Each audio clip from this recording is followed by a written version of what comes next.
السلام علیکم۔ لیں جی، آج جو میں آپ کے لیے حدیث لے کے آیا ہوں، یہ حدیث اس حدیث پہ جو ہے وہ سائنس اش کر اٹھی کہ واقعی نبی آخر الزمان جو ہے وہ اللہ کے سچے نبی ہیں اور قرآن پاک جو ہے وہ اللہ کا سچا کلام ہے۔ بخاری شریف کی حدیث ہے 6594، اس کا نمبر ہے، چھٹی جلد میں ہے۔ حضرت عبداللہ بن مسعود رضی اللہ تعالیٰ عنہ سے روایت ہے، انہوں نے کہا کہ ہم سے رسول اللہ صلی اللہ علیہ وسلم نے بیان کیا، جو صادق و مصدوق ہیں، تم میں سے ہر ایک کا مادہ تخلیق اپنی ماں کے پیٹ میں 40 دن تک جمع رہتا ہے،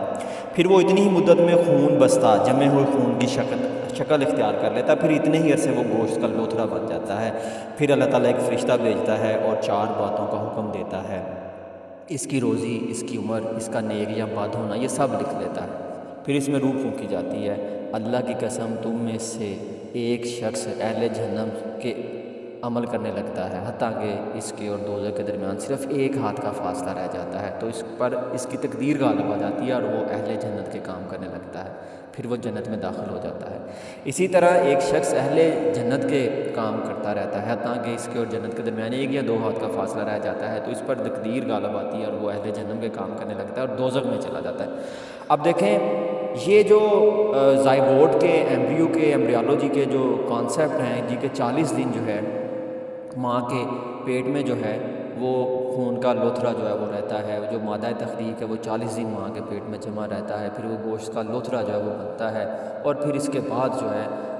اس میں جو ہے جان جو ہے روح وہ پھونکی جاتی ہے۔ یہ باتیں نبی کریم صلی اللہ علیہ وسلم نے جو ہیں وہ 7ویں صدی عیسوی کی جو ہیں یہ باتیں ہیں، جبکہ جو سائنس ہے، جو سیل ہے، جو نیوکلیس ہے، اس کی جو دریافت ہے یہ 19ویں صدی میں ہو رہی، 1800 کچھ کے لگ بھگ جو ہے وہ ہو رہی۔ اب آپ یہاں سے اندازہ کر لیں کہ 1100 سال پہلے جب سیل کا کانسیپٹ ہی نہیں تھا،